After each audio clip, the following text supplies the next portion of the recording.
what it was like for me in the moment that I found out Jonathan had MS. It was devastating. It's a terrible, debilitating disease, and it just gets worse. And I think people should understand it. I think people just, and I can say for myself, you live your own life, you notice people around you, but you're not involved.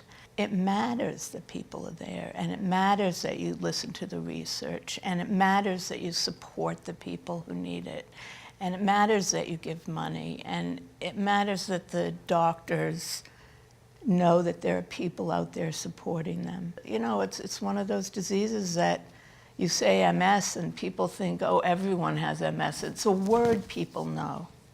But it's not really what people know. They don't know about it, and they don't know its progression, and they don't know how difficult it is to open a cabinet door. And I think the more people know, the more people understand, the better off we'll be.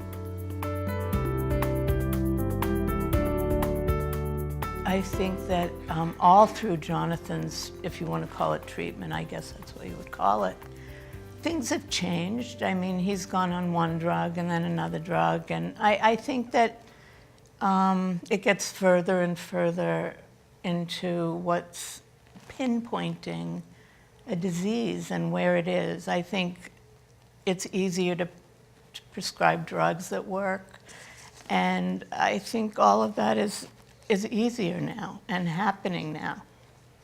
I also think that I know that when we were at this meeting, people were talking a lot about progressive MS. I actually don't really know what the difference is, but I could guess. And it sounded like scientists and doctors were really working very hard to find out more about progressive MS and how to help it. And that makes me really happy.